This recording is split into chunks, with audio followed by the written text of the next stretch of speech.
hello les amis taureau, ascendant taureau, signe lunaire et vénusien en taureau, bienvenue pour cette vidéo, pour une guidance sentimentale, relationnelle et amoureuse pour le mois de mars 2023. Alors évidemment, ça peut parler à certains taureaux dès à présent, parler à d'autres un peu plus tard pendant le mois, donc n'hésitez pas à revenir sur ce tirage. C'est un tirage général qui ne va pas parler à tous les taureaux de la même façon. Si vous avez des préoccupations relationnelles avec un ami, ça peut vous parler de ça. Si c'est par rapport à votre vie amoureuse que vous cherchez à avoir des réponses, ça peut vous parler de cela. Bien évidemment, prenez les messages qui vibrent avec ce que vous vivez. N'hésitez pas à adapter mon vocabulaire à votre situation. C'est un tirage pour les célibataires et les couples à la fois. Mais vous avez des messages qui peuvent être un peu différents, évidemment, pour chacun. Ici, nous verrons les célibataires et ici, les énergies des couples. Voilà, vous pouvez trouver mon adresse email dans la barre d'infos si vous désirez des renseignements pour les tirages personnalisés et différents liens qui vous mèneront vers les guidances que j'ai effectuées pour le signe du taureau récemment, comme par exemple la bonne surprise qui vous attend en mars, la guidance générale du mois de mars et les messages de vos guides. Voilà, allez, on y va avec l'énergie principale ici qui vous accompagnera pendant le mois de mars, les amis taureaux. Nous avons le diable inversé. Alors ce diable inversé, évidemment, il nous parle d'un lien qu'il faut couper, de chaînes qu'il faut briser avec quelque chose. Le diable, il nous rend totalement passionnés, accros, un peu esclaves de nos sens, un peu, comment dire, troublés. Il invoque des intrigues, il a une certaine forme de perversion quelque part, une certaine forme de maléfice aussi, et il fait qu'on a des réactions parfois un petit peu impulsives. Ce diable ici, il demande à ce qu'on coupe les chaînes avec quelque chose qui est nocif pour nous, et c'est probablement ce que vous êtes en train d'essayer de faire.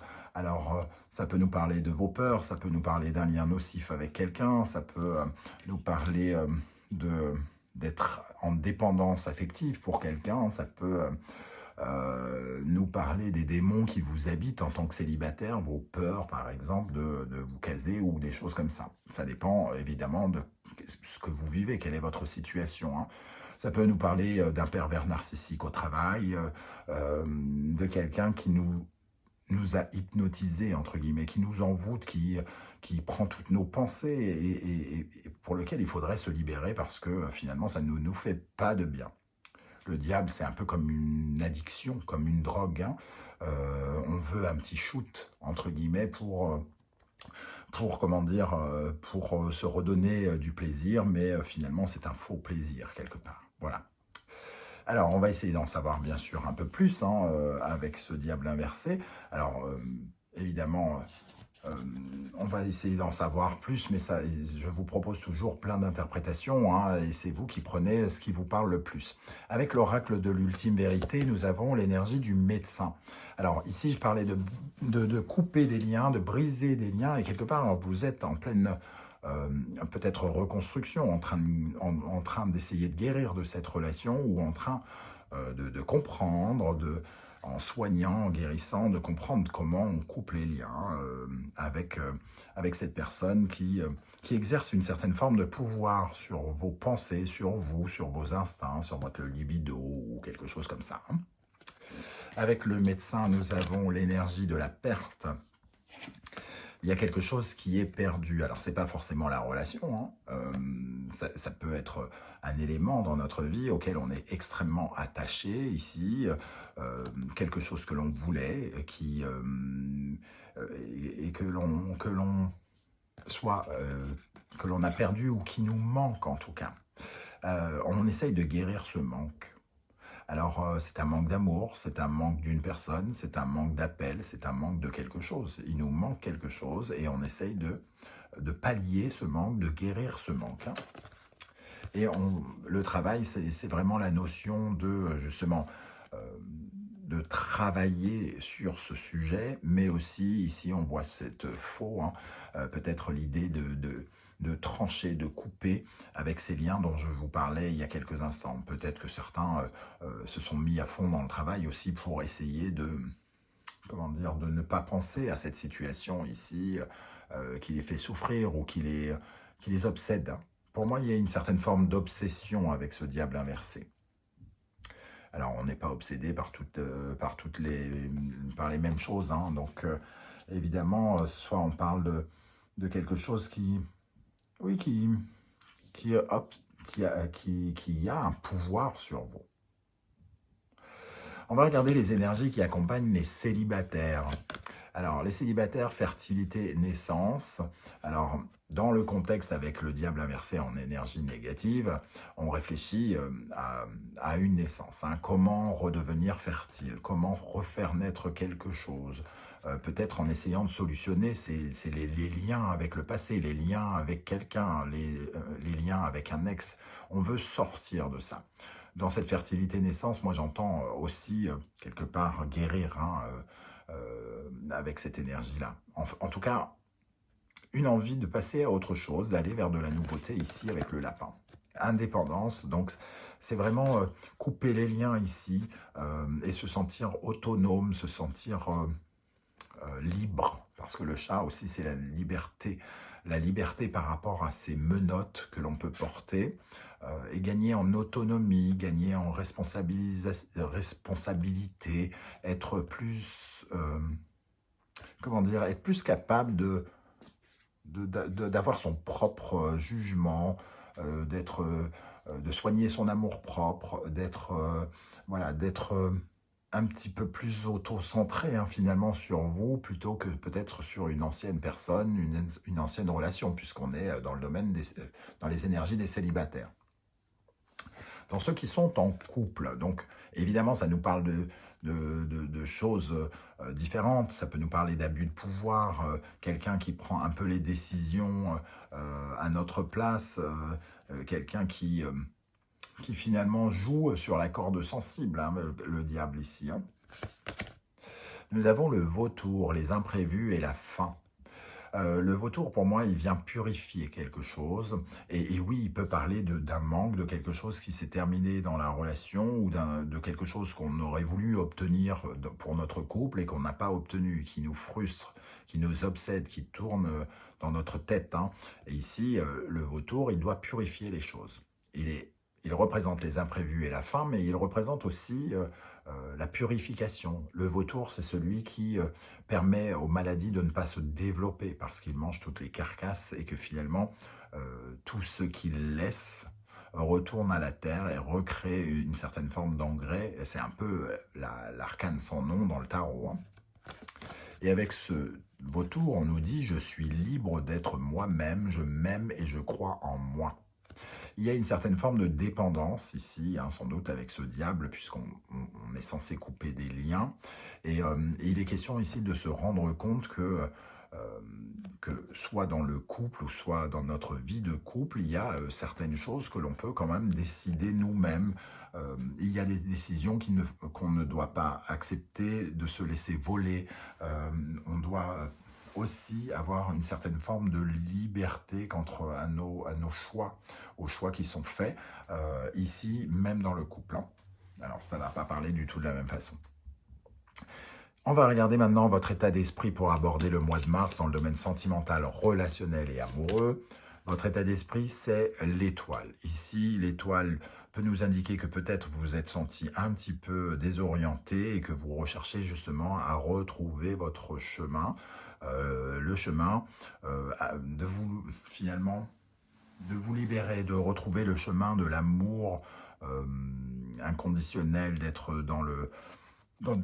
dans une certaine forme de légèreté. L'étoile sous-entend que vous avez envie de simplifier quelque chose aussi, hein, de simplifier quelque chose une situation qui s'est peut-être compliquée, de mettre davantage de légèreté, de douceur, d'aplanir, d'adoucir les choses. Le cavalier d'épée nous parle de détermination, de tension, de conflit, peut-être de quelqu'un qui nous a imposé des situations ou des choix, ou qui finalement a un côté tellement déterminé qu'il a pris peut-être trop de place. Et ça peut nous parler donc effectivement des tensions, des conflits, d'un côté un peu de guerre hein, dans lesquels on a pu se sentir. Et ici, on essaye de simplifier cela pour redonner de la légèreté à notre vie amoureuse, notre vie relationnelle ou amicale ou familiale. À quelle énergie vous allez tourner le dos? Nous avons le 4 de denier. Alors ce 4 de denier nous parle d'une certaine façon de toutes les barrières de protection, de tout ce qu'on met en place pour se sécuriser, pour se sentir en sécurité. Peut-être que justement, auparavant, vous ne vous sentiez pas totalement en sécurité. Peut-être que vous étiez peut-être trop dans l'envie d'aider quelqu'un aussi, dans le partage, de trop donner. Et ici, on se raccroche à ce qu'on a et on essaye de simplifier. J'ai l'impression qu'ici, vous avez peut-être accordé trop de temps, trop de choses, trop d'argent ou je ne sais quoi à une cause qui vous a éloigné vous-même de vous ou qui vous a éloigné de votre route. Et il est question ici de revenir sur les bases, hein, entre guillemets, et de protéger ce que vous avez, ce que vous possédez, de mieux protéger ce que vous avez et de simplifier les choses, peut-être pour avoir mieux. Qu'est-ce qui vous freine? Qu'est-ce qui vous bloque?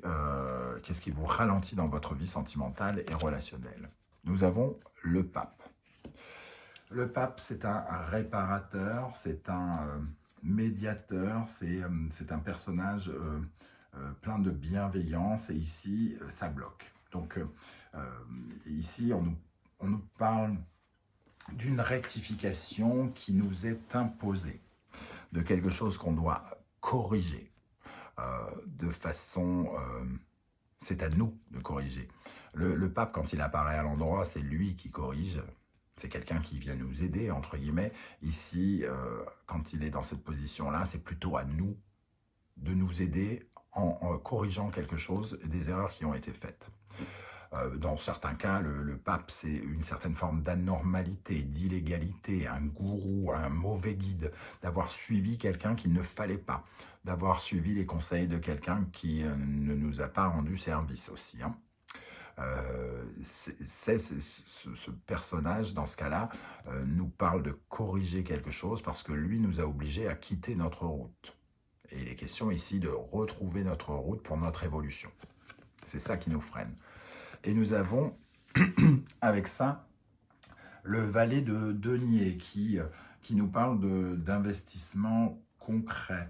Alors, peut-être que cette personne nous a essayé de nous mettre sur une piste, sur un investissement ou quelque chose qui n'était pas... comment dire, qui ne nous permettait pas de nous engager ou quelque chose comme ça. En tout cas, on n'a pas progressé ici avec le valet de denier. On n'apprend pas de ses erreurs aussi avec ce valet de denier, hein, parce qu'il est dans l'apprentissage. Il apprend des choses. Et avec ce gardien, on ne rectifie pas quelque chose et on persévère peut-être un peu dans nos erreurs. On nourrit des choses qui, à contrario du denier, ne sont pas concrètes. Un peu comme si on rêvait un peu à des choses complètement qui n'arriveront pas. Des plans utopiques, quoi, entre guillemets. Hein, et ça nous empêche d'avancer. Au lieu de nourrir quelque chose d'utopique, de croire en quelque chose, en se raccordant à cet effet d'addiction, de drogue, ce côté dépendance que l'on a ici, on n'arrive pas à comprendre quelque chose et on ne débloque pas et on ne retrouve pas l'indépendance que l'on cherche ici à faire naître. Dans un premier temps, hein, j'ai l'impression que ça commence à se débloquer un petit peu vers la fin du mois. Quel est le conseil que l'univers vous donne?